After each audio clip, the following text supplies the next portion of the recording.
Hello and welcome to Prairie Pulse. Coming up a little bit later in the show, we'll profile Master Wood Carver Joe Wavra. But first, joining me now, our guest is Sanford Health physician, Dr. Brad Kohoutek. Dr. Kohoutek, thanks for joining us today. Yeah, thank you for having me. Well, as we always get started, tell us a little bit about yourself and your background. Yeah, so as you said, I'm Dr. Kohoutek. I'm a staff psychiatrist at Sanford Health, and I also spend just about half of my time in our Eating Disorders and Weight Management Clinic. A little bit about me personally. I spent my early years in Lidgerwood, North Dakota, but call Wahpeton my hometown. Graduated from high school there, attended NDSCS before going up to NDSU for my bachelor's degree. Then attended UND for medical school. After medical school, I did general psychiatry training, also through the University of North Dakota. Graduated in 2013, and I've been a staff psychiatrist since then. Then in 2019, started pursuing further education in obesity management. And in 2022, I became a diplomate of the American Board of Obesity Medicine. Okay. Well, of course, we asked you to come today, sort of a topic that you hear a lot about, at least in ads and things, over the last few years, weight loss drugs like Ozempic and Wegovy. Let's start with, can you talk some about how they were developed, maybe the science behind them and how they were approved? Yes. When we talk about medications like Ozempic, Wegovy, really we're talking about a class of medications called GLP-1s. And actually GLP-1s have been out for quite some time. They were originally developed actually for treatment of type 2 diabetes. The first one of these was a medication called Zanetide, which was actually FDA approved back in 2005. It didn't take long for us to learn, though, that not only do these medications help manage diabetes, but they can be helpful in weight loss. And so over the years, many new medications have been FDA approved for that reason. Recently, we've had kind of a uptick of medications that were approved for this indication. In 2017, semaglutide, which is Ozempic, was approved for diabetes. Later in 2021, that became approved under the brand name Wegovy for obesity management. Then more recently, kind of the newer medication that we have is tirzepatide. That was FDA approved for diabetes in 2022, followed shortly after by its approval for weight management in 2023 under the brand name Zepbound. Okay. So in the grand scheme of things, these are relatively new approvals. I mean, 17 and 22. Yeah. And we'll talk more about effects and, but so what specifically do they do? What do they do to the human body? Yeah, so well, that's a good question. And actually, I should go back a little bit. Actually, the first one of these that was approved for weight management was back in 2014 under the brand name Saxenda. But what do they actually do in the body? It's a great question, and what these medications are is they're called incretin mimetics, meaning they work on a hormone that's naturally, or they work like a hormone that's naturally produced in the gut. And when we think about, how do they work for weight loss, I really think about they do three different things, and this is kind of a very simplistic view of what they do. The first one is they help your body use energy more efficiently. So they help your pancreas secrete insulin in response to a meal, and they help reduce glycogen, which is a kind of a storage form of glucose that we all have. So that's the important part as far as, energy metabolism. Now, as far as weight loss, they also do two additional things. So it slows transit of food through your gut, so you feel fuller faster after you eat. And also, they work on your appetite center in the hypothalamus, so helps you not be as hungry and feel full or have satiety after a smaller meal. Mm-hmm. We'll come back to that in just a minute, but you said you work at the Sanford Health Weight Management Clinic. I do. So can you expand on kind of what goes on there, and maybe how have you been inundated with requests for these drugs? I mean, we always say, boy, we'd like to have a magic pill and be the perfect weight, and now maybe there is something to do that. So tell us more about the management clinic? Yeah, so I work in the Eating Disorders and Weight Management Clinic at Sanford, and really what that is a multidisciplinary team whose main focus is to assess, patients' weight and their health factors, things like that, and with the ultimate goal of helping patients to manage obesity. We have a multidisciplinary team that consists of psychologists. We have other prescribers like myself of various backgrounds. We have RN health coaches, registered dietitians. We have our regular nursing staff and non-clinical support staff, all helping us, for that one goal. As far as being inundated with, requests, we've always been a very busy clinic, but what I would say is that there is kind of new enthusiasm out there with these new tools that are coming to market, that we are fielding more and more questions and getting more interest for these new medications. Yeah. Well, talking about Ozempic and other, understand, and they're costly. Am I correct there? And even with insurance, and can maybe you explain how it works? Yeah, they can be very costly. So, if you were paying for these out-of-pocket full costs, they can be upwards of $1,000 to $1,300 a month. Now, thankfully, some insurances do cover them, and the amount of coverage can vary. I have patients who have a very minimal copay. Some patients who have to pay 50% of that, and 50% of a lot of money is still quite a bit of money. And so unfortunately, in some cases, they are not cost effective. But yes. Well, with that said, now I said we'd come back to this. So, what are the benefits of Ozempic, Wegovy, or a drug like this? So the benefits are vast, and we're learning more and more about these medications all the time. Not only benefits as far as treatment of diabetes and obesity, but we've actually had some expanded indications for some of the GLP-1s recently, because we're finding that they can benefit other conditions. Good examples of that would be we had tirzepatide, which was FDA approved for management of sleep apnea. Semaglutide, otherwise known as Ozempic or Wegovy, was FDA approved for cardiovascular risk reduction in patients with a known history of cardiovascular disease. And then more recently, as of about a week ago, there was another FDA indication for semaglutide to help protect against further renal disease in patients with a history of diabetes and kidney problems. Okay, let's flip the coin. What are the downsides to taking them, side effects, long-term effects, things like that, and maybe even things we don't know yet? Yeah. I think what's reassuring is like I said initially, that, these medications have been out for some time, so we know a lot about them. But that being said, there are some side effects, and occasionally we have people who have, significant side effects enough that we have to stop the medication. Now, the more common side effects would be gastrointestinal in nature, so things like nausea, vomiting, changes in stool habits.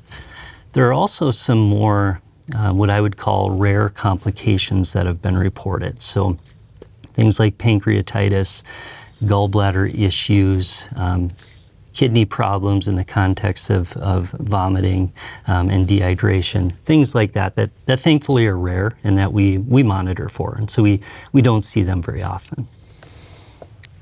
Can these medications actually trigger or cause eating disorders, or, of course, have unintended consequences? That's also a very good question, and I can tell you that there's a lot of study right now looking at that. When people think eating disorders, a lot of times the first thing that comes to mind is anorexia, being very low-weighted. We think the risk of that is very low, but the study is ongoing. What I see more in clinical practice is a different eating disorder that's much more common. We know that from previous studies, we know that about 30% of patients who present to a weight management clinic have a condition called binge eating disorder. And that has actually been studied with the GLP-1s, and preliminary data shows that actually the GLP-1s can really help normalize eating behaviors and help those patients lose weight as well. Yeah. Do doctors know what causes what causes various kinds of eating disorders, or is it just an individual by individual case? Eating disorders are considered to be multifactorial, meaning that there are different contributions, things like biology or genetics, as well as environmental factors and sometimes personality factors. We also know that there are some risk factors for developing eating disorders. Certainly a positive family history, comorbid, psychiatric issues like depression, previous trauma, stress, and then things like weight bullying and extreme dieting can also be risk factors. Yeah. So your medical recommendation to someone interested in these medications who's a patient of yours, do you suggest other options first, or how do you go about that? No, my initial recommendation is the same for every patient, and that is be ready to make some changes, or at least be open to changes. When they studied these medications for weight loss, what they don't advertise is that they studied them along with diet, calorie-restricted diet, and physical activity. And so being ready to make those changes is helpful. As far as medication selection, we really have to look at the whole patient individually and see if they're a candidate for those types of medications. Yeah. Is there a stigma out there for people who have a significant weight loss in a short period of time? Are people less likely to admit they took Ozempic because it's considered maybe a shortcut? I think there's some of that, I see it both ways. So we have some people who are reluctant to talk about how they've lost the weight. I would say, though, on the other side, I actually hear from my patients that they've been working very hard, with lifestyle changes. They've used this very important tool that we have to lose weight, and people aren't asking them about it. And they're like, wait a minute, isn't anyone noticing? And I think people are reluctant to ask for that reason as well. Well, with that said, can you tell us about any success stories without revealing any patient information, obviously? Yeah, that's why I love this type of practice, is because we have success stories every day. And, these medications, yes, they're new, but we've had medications to assist with weight loss since the 50s. And so we do have a lot of success stories. And I would say these newer medications do tend to have more magnitude as far as the amount of weight that people can lose. So it's a really exciting time to be doing this type of work. And again, flip the coin. What about some cautionary tales that maybe, there's got to be stories of that also out there? There are, and we have had patients who have had to stop the medication due to side effects. Thankfully, we don't see very often significant complications, simply because we're doing a good job of educating our patients up front, telling them, what to expect and what some of the warning signs of those rare complications would be. And then we're doing a really nice job of managing them. Mm-hmm. So how about somebody who gets on the product? How does one keep the weight off once the medication kicks in? Or is this something that you have to continue on forever, I guess, or for consistently? Yeah, it's a great question. So all of the GLP-1s that are approved for weight management have been approved for long-term weight maintenance, meaning that it's recommended that you stay on them long-term. We know from recent studies that the risk of weight regain after stopping them is quite high. One study showed that patients who stop the medication, within the first year, 2/3 of them have gained a significant amount of the weight back. Okay. Well, what about copycat drugs or medications out there? Are there some? And of course, I would say that have not been approved by the FDA.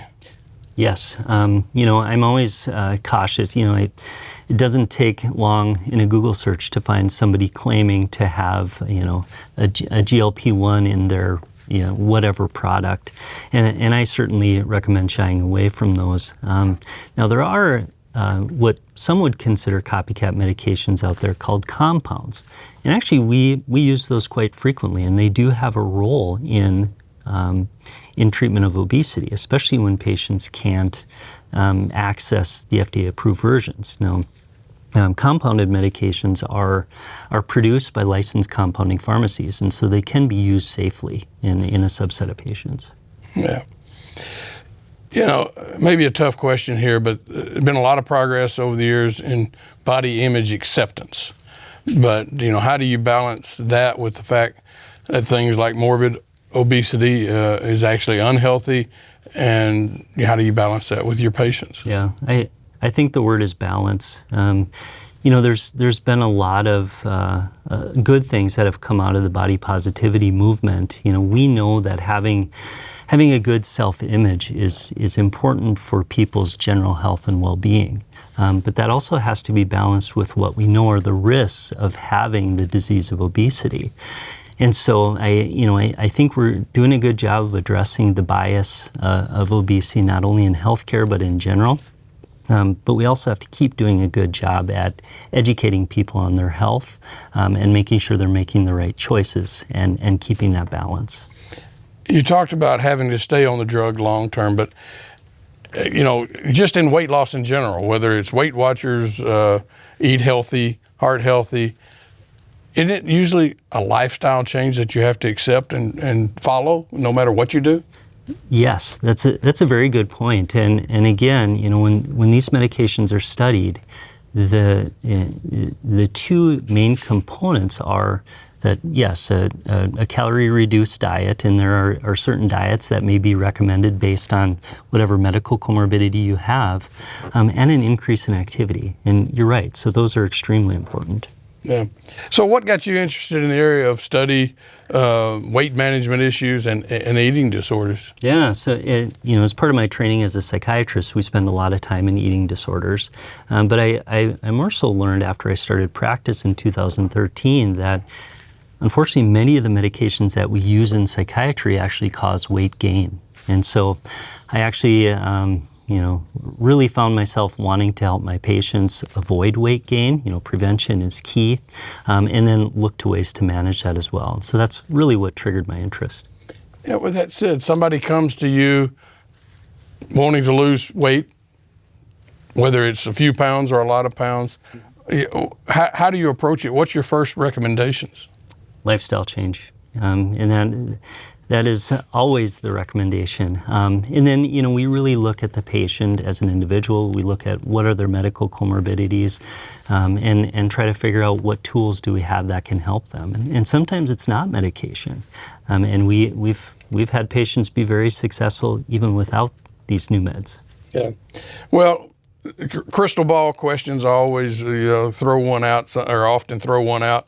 Where do you think in 5 years on medications like Ozempic, Wegovy, where are they going to be? What's going to be going? Or will there be more of them or less? What do you think? Yeah, so as a psychiatrist, people think I can read minds, which I can't, and I also can't predict the future.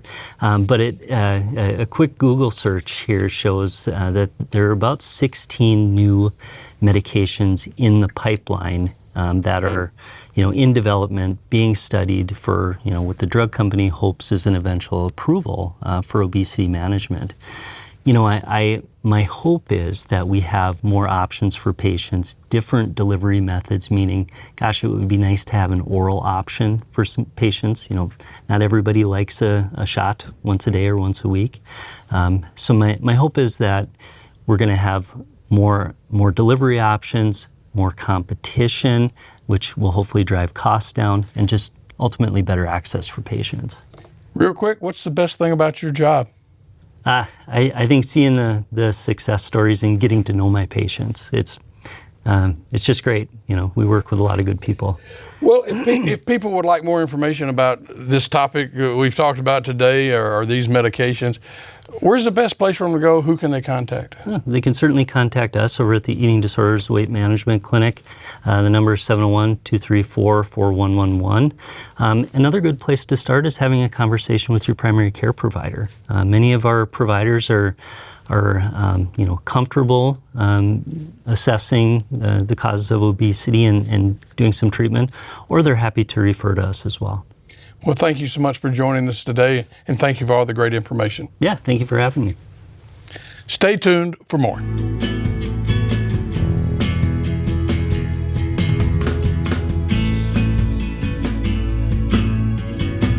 Joe Wavra of Red Lake Falls, Minnesota, is a master wood carver who uses various chainsaws to craft amazing designs like bears, cartoon characters, and eagles. It all started as a hobby years ago, but he has built his business, Klondike Carvings, into a full-time gig.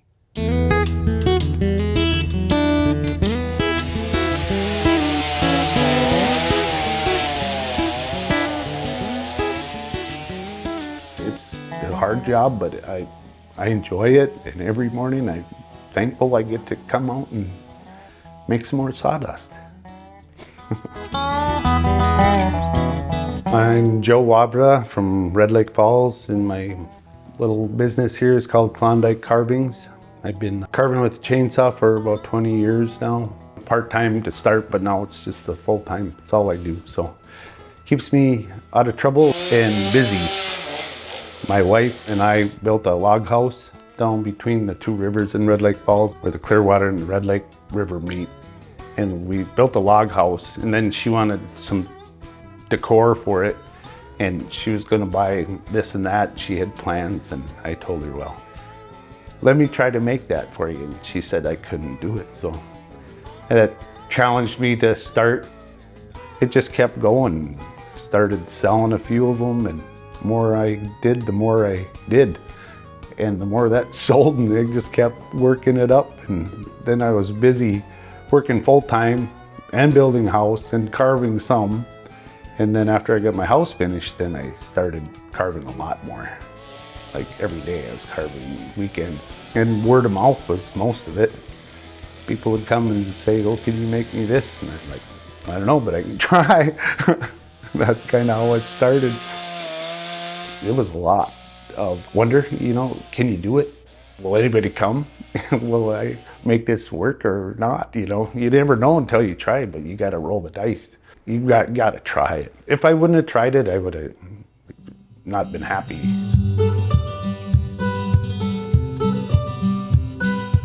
I get most of my wood up north of Bemidji. Some loggers I know up there, and I've been buying from them for about 20 years now. I'm looking for white pine or red pine normally.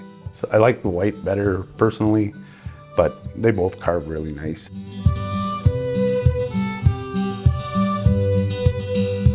My style's more like folk art, I guess. That's what I'd call it. I'm not trying to make a realistic looking bear. I make a caricature bear. I do a lot of cartoon characters too. I've done Goofy, Popeye, Bugs Bunny, Daffy Duck, lots of those kind of old classic cartoon characters. Yeah, there's always bears. You can never make enough bears. They're just kind of like meat and potatoes, part of the deal. I've made, I don't know how many. They never were my favorite thing to make, but it's what it is. People want them, so you just keep punching them out. I do a lot of like bears and logs and laying down and different styles. Like on a bear, it's about 9 cuts, and I can pretty much have one blocked out. And then the rest is detail, different saws. I got, I don't know how many chainsaws, 14, 15 different ones that are set up different for whatever I'm doing. And then I'll do the detail part. And then you have tools you have to build yourself, like eye tools, and there's some weird stuff you wind up learning how to make from other carvers. I like my flying eagles, probably are one of my favorite things to make. Anything you're trying to get like flying with the wings spread out is a lot harder than a perched eagle. They're nice when they're done, they're really pretty. I do a flag holding eagle that's really popular. It's a soaring eagle that holds a flagpole. We have a really nice trail system, so I got a bunch of benches that I've done for the city. So people that are on the walking and hiking, biking trails can take a break, sit on a bench. So I got quite a few of those. There's a lot of people in town that have supported me very well. There's sculpture everywhere in town. There's a lot. My favorite way to work is when I don't have to think about it anymore. I just start the saw, and my hands know what to do. It's almost like autopilot, where I'm not thinking about what I have to do, I can just do it. That's, I think, when I do my best stuff, my body knows what to do. That's why I like chainsaw. It's fast. I call it speed art. It doesn't take me forever because I don't have a lot of patience. I do hand carve like some of my human faces and stuff with chisels, but more in the winter when I have more time. When it's 40 below out, I don't want to be outside working anyway, so I'll take the hammer and the chisels and knock some stuff out that way. And I enjoy that too, but I do like the saw because you can move a lot of wood fast and things get done. I just want to thank the people for supporting me. It's been hard, it's a lot of work, and it's risky. I mean, I don't know if anything will sell ever, but I got faith in myself and what I can do. I wake up every morning and I'm happy. I'm like, oh yeah, I get to go do what I want to do today.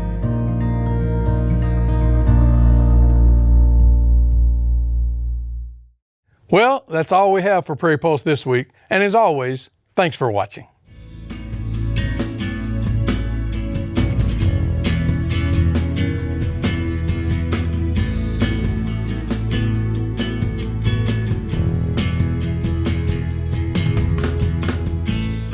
Funded by the Minnesota Arts and Cultural Heritage Fund with money from the vote of the people of Minnesota on November 4th, 2008.